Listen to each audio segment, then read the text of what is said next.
Hello everyone, welcome back to Luke's TV Talk, where we have some of the most recent TV I've been watching. And for this episode I'll be looking at the new Marvel special presentation, the Guardians of the Galaxy Holiday Special. But just before I get into that, I uploaded a review for the new Netflix release, Guillermo del Toro's Pinocchio. So if you're interested, go give that a watch. And make sure to like, subscribe to keep up to date with all future episodes. Okay, so let's quickly get into some of the plot of the Guardians of the Galaxy Holiday Special. So this is basically a special presentation like Wolf of Night was. And the plot for this is about a 40-minute episode with a self-contained story of Christmas in outer space. The Guardians of the Galaxy now own Nowhere, which is the big celestial head, and are setting up a nice Christmas celebration. And Mantis and Drax realise that Peter isn't as happy as he usually is, and they find out that Peter had a bad experience when he was younger with Yondu, and now Christmas isn't as fun as it used to be. So they decide to brighten up Peter's Christmas by kidnapping Kevin Bacon and giving him to Peter as a present. And basically the whole episode is them going to Earth, partying and trying to find Kevin, and then basically brainwashing Kevin and bringing him back to Nowhere and giving him to Peter as a present. They all end up having a sing-along in the end, and it's just a lovely little Christmas story with the Guardians of the Galaxy. And it's funny to have Kevin Bacon along for the ride as well, which was a nice touch. But yeah, overall I had a lot of fun with this. It was a very self-contained story, and it didn't affect the overall stuff in the Marvel storyline, but it was fun to have this little adventure with two of the Guardians. As I said, it was a fun little adventure we had with Mantis and Drax. Mantis we haven't had much from, because she came in Guardians 2, and she's been kind of a background character. It was nice to see her come to the forefront and be a major part in this story, especially with Drax.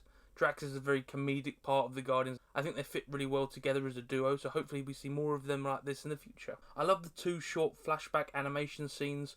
We got one at the start of the episode where we see that Yondu basically poo-pooed all over Christmas, destroyed the little Christmas tree, but then we find out at the end in another animation that Yondu came around in the end and gave Peter a gift. It was his two blaster guns that I think he still uses to this day, so that was a really nice wrap around of the animation, which I thought was a nice inclusion. It's interesting to see the Guardians now own Nowhere, so it's the big celestial head that the Collector had, and the Collector seemingly sold it to them.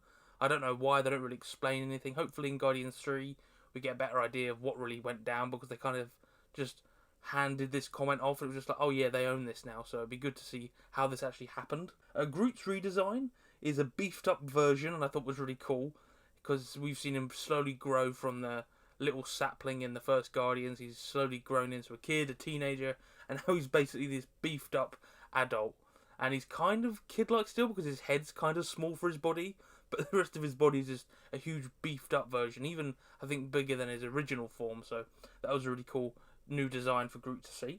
The reveal of Mantis being Peter's half-sister was a nice surprise. You could kind of see this coming, because obviously Mantis was with Ego, and you could imagine him being Mantis' father, but they never really outright say it. So it was a nice way to bring that story full circle and have Mantis feel more depth character-wise, because she's not really a character we've seen a lot of, so it's nice to have her background fleshed out a bit, so we get to see her become more of Peter's life, which was nice. I love the opening song about aliens not getting Christmas, so they make this song with guitars and drums and all these Earth instruments that they just only got, and Peter was surprised. They did a really good job with it.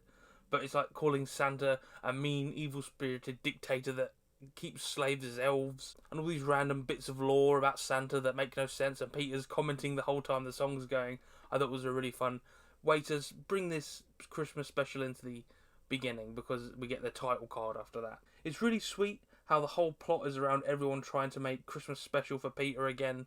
So they talk about how Christmas isn't really the nicest of times for Peter anymore, and all they're doing is trying to make Peter happy, and it was so nice to see them try so hard to bring a smile to his face, which they did in the end, but it kind of got taken away when he found out they kidnapped Kevin Bacon, which I thought was so funny, his face just kind of dropping when he sees the boxes shaking. I thought it was quite funny. Bringing Kevin Bacon to Peter was outside the box, at least. I thought them trying to figure out a gift which wasn't just the same old like boring gifts. They went out of their way to bring something special to Peter. Even if it was a person, they tried their best to make something really nice and creative for him. Mantis and Drax's relationship was hilarious. So Drax has always been this gag character who's overly serious. He doesn't really understand anything, and he kind of jokes about stuff that he doesn't mean to. Whereas Mantis is very straight-laced and is always angry at Drax for doing things in silly ways and stuff. I thought they hit back and forth off each other's conversations really well. Their adventure in LA was a blast to watch, especially the bar and party. So they're trying to find out where Kevin Bacon lives. They meet up with loads of people thinking they're costume characters and give them money, which I thought was quite funny. They go to a bar to try and find him, but end up getting drunk and sitting on the pavement. It was just a fun little adventure they have before they find Kevin, which was a nice little inclusion. Even though it's for a nice reason, Mantis and Drax chasing Kevin down, brainwashing him, and kidnapping him was terrifying. So they go to his house, they break in, Kevin runs away, they chase him down, Mantis is climbing all over the walls. He's really freaky, kind of, even though it's not sinister in any way. It's very weird and scary. And then Mantis uses her powers to brainwash him, which is kind of terrifying that she can just brainwash people. But I guess it's kind of a nice reason why they did it, even though it's kind of evil. The self-deprecating jokes about actors was a nice cherry on top. So when they find out Kevin Bacon's an actor, they basically go on about, oh, how actors are the worst, the horrible people. And then Nebula during the end is like, oh, I guess not all actors are assholes or something.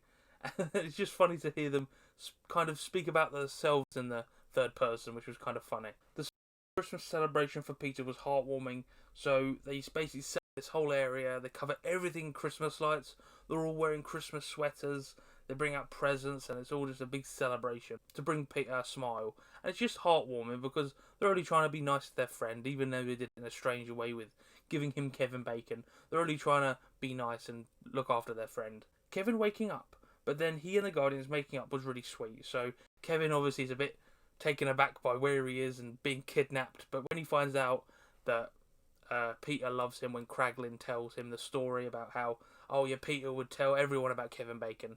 Kevin gets a guitar, sings a nice song, and they all celebrate, which is really nice because Kevin could have just gone, oh, you're all crazy, but no, he went and spent some time with the crazy aliens and just had a nice time with everyone, which was really sweet. And then it was a nice self-contained story, so it was just one off event.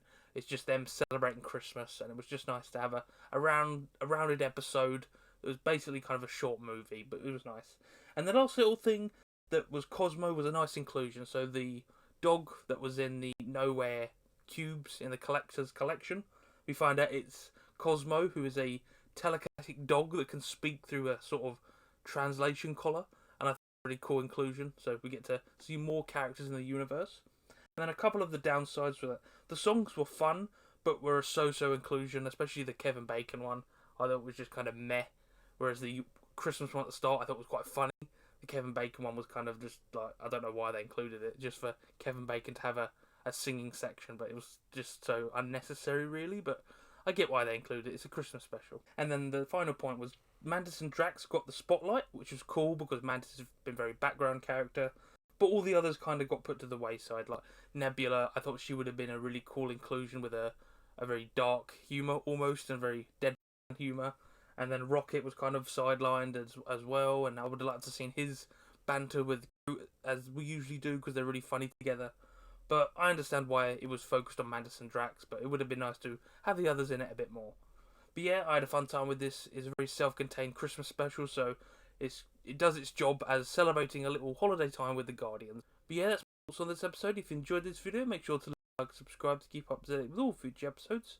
Until next time, I will see you all later.